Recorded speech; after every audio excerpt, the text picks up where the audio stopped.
Hello and welcome to another video. For the last 120 days, I've been eating 6,000 calories a day. Now there's been days where I've probably been slightly below that and there's been days where I've probably been slightly above that, but as an average, I've been right around 6,000 calories. And today, I'm gonna show you the effect that had on my body. Now, first things first, the fact that I'm sat here means that it didn't kill me, right? I'm still alive, and the fact that I'm not a huge fat mess means it didn't have that much of a dramatic effect on my body composition. Like, I'd love to say, and it would be more logical for me to say, yeah, I ballooned up to like 25 stone. But unfortunately for all the weird sadistic perverts out there who like going to clubs where you eat fish fingers and rub butter onto each other's naked bodies whilst listening to Spice Girls Zig a Zig Ah, it didn't happen. So if you want to see what eating 720,000 calories over the last 4 months has done to my body, drop this video a like, subscribe to the channel if you haven't already, and let's go.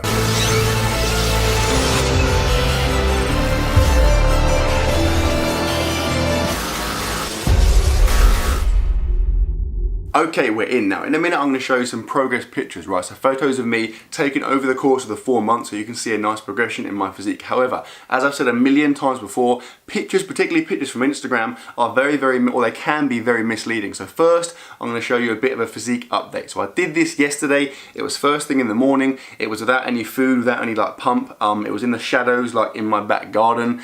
So it's like a, like not good lighting. It's basically a nice, natural, accurate, realistic reflection of how my physique looked at the end of the bulk. Now, while you're watching this, I'm going to talk about the bulk as far as my diet went, because watching a physique update in silence is pretty much the most awkward thing a human can experience, short of like, I don't know, doing a strip show for your grandma. So diet-wise, first things first, I have an outrageous metabolism, right? So recently, in fact, for quite a while now, in order for me to gain weight, in order for me to be in a caloric surplus, I need to be eating around 6,000 calories a day. Now, for the first month of the bulk, this was awesome. Like, I was loving life. Obviously, I came off the back of a cut where I was depriving myself of nice foods, and so I was loving it. I was eating like all kinds of stuff, and to be honest, for the first month I was probably consistently over 6,000 calories a day. Then the novelty started to wear off and things started to get a little bit harder, so I had a kind of a month or two where like it wasn't too bad. I didn't hate it, but I wasn't loving it. I was just kind of like grinding out the days, just kind of going through that monotony of just eating over and over again. I got into a bit of the rhythm, weight was starting to climb quite nicely, but then I hit month number 4. Now the fourth and final month was a massive struggle. Like, people always say,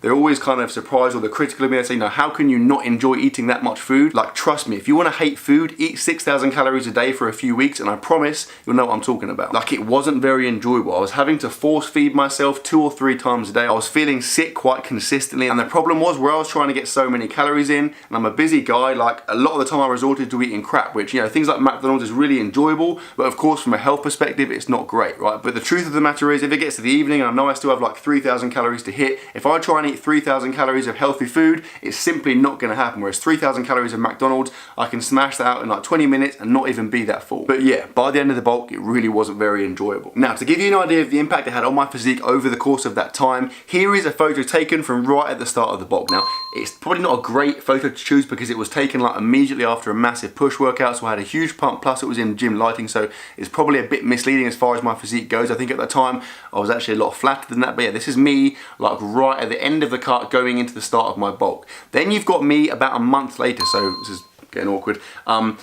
Like you can see, I think, to be honest, like I said, the first picture, obviously I've got a big pump, so it looks like I've lost size. I haven't, it's just the second picture was a lot flatter. I had no pump. I think it was like early in the day and it was in crappy lighting in my house. The big kind of conclusion I draw from this is picture number 3, by the way, this was getting really hard to sustain, is that my physique really didn't change that much. Like, that's basically why I kind of lost enthusiasm for the bulk towards the end, because it was like I was killing myself eating loads of food, and I was gaining weight, but I didn't feel like my appearance was changing that much. I mean, in a sense, it's a good thing because, okay, can't even see me now. In a sense, it's a good thing because obviously it means, well, it looked like I wasn't gaining much fat. Again, that's a big misconception. So 2 things to note here. Firstly, all these pictures, like, although some of them, like the middle 2 are in like natural lighting with no pump, the first one, the last one, you can see there is pump there. They're still misleading because it's the picture. Like, I'm posing for a picture. Ultimately, I'm contracting my abs. It looks, if you look at the beginning of the physique update, I showed you where I wasn't contracting my abs. I obviously look significantly worse. So pictures are misleading. Plus, I've said it loads of times before, like fat where you deposit fat on your body makes a big difference as far as you look or how lean you look. So people keep saying to me, oh, you've been bulking for 4 months and you haven't put on any fat. Like, that's not true. It's a fact that I have put on fat. It's just that it's not particularly noticeable. Like, I put it on places, I think I put it on my bum, like I definitely put it on my lower back, which you'd never really see. I put it on my quads, on my legs a bit as well. So although it looks like I haven't gained fat, I definitely have. And finally, we have the impact this bulk had on my body weight. Now, I started out the bulk at right around 90 kilograms, and I said to myself that a nice target would be to gain around half a kilo or a pound in body weight a week. Now, some people said this is unrealistic because I've been training for a while, and so obviously the longer you train for, the harder it is to gain muscle, and so gaining like a pound a week would, like a lot of that would come from fat. But the argument I had to counter that was that I've never trained specifically for hypertrophy before. Like, for basically before my cut, I was a powerlifter, and so I then cut as a bodybuilder. I then started bulking as a bodybuilder. So basically, the last 4 months were the first time in my life I'd been in a caloric surplus whilst training specifically as a bodybuilder. So I figured I should be able to gain a good amount of muscle with that. What I didn't realize is that, and I kind of realize now in hindsight, is that training as a powerlifter, even though I was doing, specifically bench, squat and deadlift for the vast majority of my time training, I still gained like a pretty decent amount of muscle. And I'm starting to realize now that unless I was to jump on like a cycle of drugs or be on an intravenous drip where I'm getting like 10,000 calories a day, I'm not going to be able to grow a significant amount of muscle from the point I am now. But anyway, yeah, I started at 90 kilos. I wanted to gain around half a kilo a week. Things started off well, like I was gaining weight quickly for 2 reasons. Firstly, because whenever you come off a cut, you have that rebound where you're eating loads of food, and like you're loving life, so it's easy to get the calories in. Plus, obviously you've been depriving yourself, so a lot of weight that you gain in the short term is going to be like water and glycogen, where you're just basically like replenishing those stores. But yeah, my weight shot up from 90 to like 93, 94 kilos in a pretty short period of time. At that point, it started to level out and it started to get a little bit slow, which is what you'd expect. Now, what I did, and I'd advise you to do this if you're cutting or bulking, is I tracked my weight pretty consistently. Like initially, I was weighing myself pretty much every day. I've got my screenshots here of like my weight over the course of that 4-month period.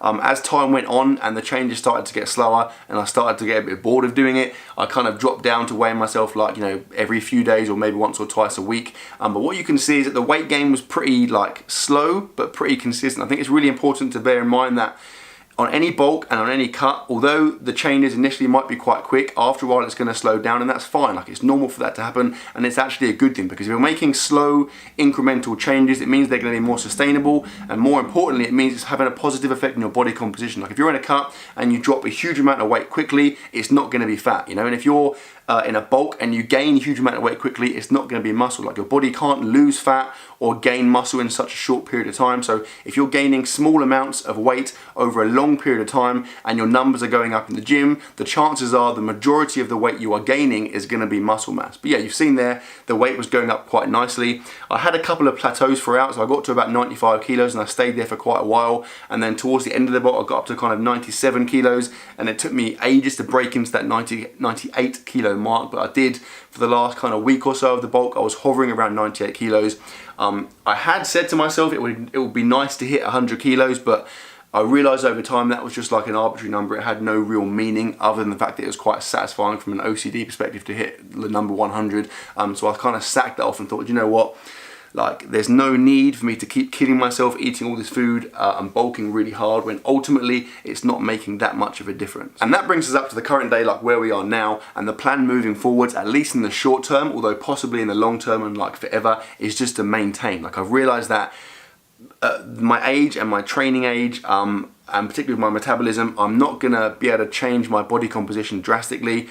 Any changes I make are gonna be small, and so for me to go on a cut, like a long-term cut, and like really kill myself, or to go on a massive bulk and again it'll be really unenjoyable and basically kill myself, I'm gonna make a tiny improvement, like a negligible improvement in my physique, which some people wouldn't even notice. So is it worth doing that for such a small change? No, it's not, basically. Like, I'd rather enjoy my life and look good than hate my life and look really good, So yeah, that's where we are now. Anyway, that's enough talking about my bulk. I've got to go and train now. I'm going on a holiday. We're going to Greece tomorrow. I'm going to talk about that after I've trained, but I've got to do a double session because I can't train tomorrow. Tomorrow would ordinarily be legs or squats and deadlifts. So today I'm going to have to combine squats, deadlifts and a pull workout. So I will see you at the gym. And I'm in the car park because I parked here. It's legs, back and biceps, like I said. I've got quite a lot of stuff to get done today. I still have to pack, I have to get some food and get things ready, generally speaking, for the holiday. So I'm going to put my headphones in, try and smash out the workout quickly, and you can watch it in 3, 2, 1.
Training is done. I'm just catching up on a little bit of car editing whilst eating my lunch. Hashtag multitasking. Hashtag guys can do it too. Hashtag there's nothing funny about gender discrimination.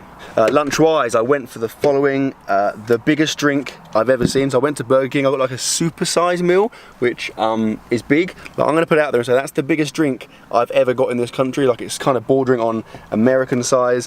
Food-wise, I'm hungry. This is really close to my face, Jesus. I'm hungry, so I've got like a large meal. What am I doing? A large chicken royale meal with bacon and cheese. So I'm a McDonald's man typically, but when I come to Burger King, which is like twice in about 10 years, what I like to get recently is a chicken royale with bacon and cheese, which I'm going to put out there and say is possibly the best burger, like better than a Big Mac. It's friggin' sick. So I've got 2 of those, 2 large fries, a large Fanta. I'm going to get some more editing done. I'm going to eat this. It's funny because I said earlier, like, the bulk made me eat fast food. Well, I'm not bulking and I'm still eating fast food. Awkward. In my defense, I have a lot of things to get done, like I said, one of which is sorting out packing and stuff for the holiday. Speaking of which, I want to talk to you about that briefly. What I'll do is get the editing done, get this food eaten, and then catch up with you in a sec. Editing is done, food is eaten. This video is already quite long, so I'll keep this brief, but I wanted to quickly fill you in on what is going on travel-wise and holiday-wise. And yes, that is a Burger King bin behind me. Sick location, Matt. So in case you're unaware, we go away tomorrow. We're going to Antiparos, which is like a little island in Greece. Basically, you have Greece, you have a little island called Paros, and Antiparos is a little island just off that. It's cool because it's like super secluded. It's not like mega touristy, although I do believe Tom Hanks lives there, which is pretty random / cool. But yeah, it should be awesome. I'm super excited because like it's mega scenic. There's loads of cool like cliffs and stuff to jump off. It's like really nice like water. It should be a good combination of, I mean, we tend to fluctuate between holidays where we do loads of things and go around and see stuff, and holidays where we just kind of chill out and not do much. This will kind of be a bit of both, I guess. Now, as far as training goes while I'm there, I'm gonna train a bit. I know there's like a little gym on the island. Like, that's the beauty of doing bodybuilding now, is that where I was powerlifting before, anytime I went away, I had to find like a gym that had like powerlifting specific stuff that catered to powerlifting, whereas now as a bodybuilder, as long as it has like a couple of machines and a few dumbbells, I can kind of make do. But yeah, I'll probably train, I mean, we're out there for 12 days, so I'll probably train maybe like a couple of times a week while we're there, just like a push-pull leg split, I guess, just to kind of maintain and keep things going. But predominantly I just want to kind of relax and enjoy myself, you know, because I've been working hard, doing a lot of stuff recently. It'd be nice to have a bit of time.